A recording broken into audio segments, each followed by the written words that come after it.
looking at the challenges that face women and the gender question today, the first and foremost challenge that comes to my mind is a lack of political and social will to improve the condition of women.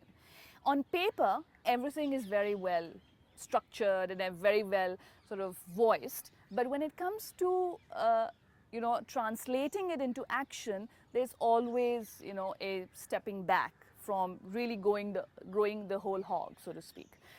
And I find that also the cultural norms of our society are such that they disable, even if there is a political will somewhere, they disable that political will to some extent. And therefore, the challenge becomes even greater.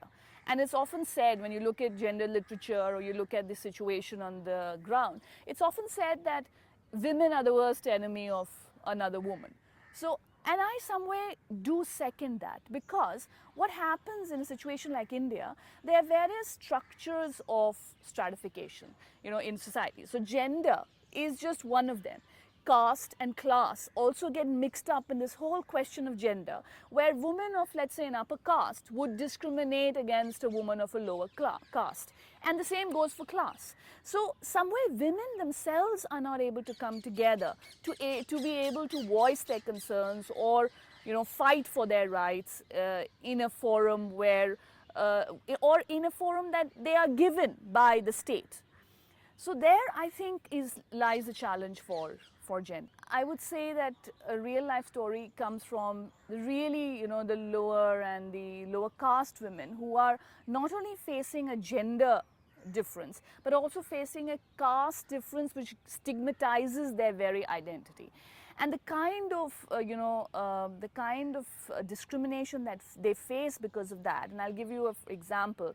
There was a scheme by the government where women of villages were to be given money to be able to earn their own livelihood or create their own livelihood. So some of the women, thought of becoming vegetable vendors in the village. And it so happened that there was a lower caste woman and upper caste women who became vegetable vendors, and nobody would go and buy vegetables from the lower caste woman, but they would all go to the upper caste woman and buy vegetables. So this kind of situations that you face, where there is not just a lack of political will, there is a on the ground social reality which we are not ready to face, which we are not ready to factor into our, let's say, solutions that we think of when you think of such women, or when you think of women per se.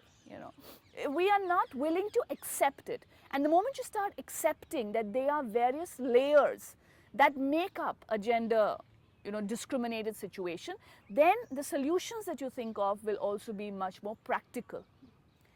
And just a kind of blanket provision, for every woman, that we set up a school and all women will go to it, all girls will go to it, it's not going to solve the problem.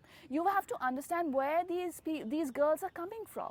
They're coming from societies where they're not only facing discrimination because they are girls, and they should not have been born, because being born a girl in a family is not as important as being a boy in a family, especially in the Indian situation, where you can see it in the kind of adverse sex ratios that we have in India, where there are some 880 girls in some regions to 1,000 boys. So you can look at the level of discrimination, where infanticide is still a practice. When a baby girl is born, she is, put to death. So I think somewhere when we look at the factors, we have to keep an eye on the challenges.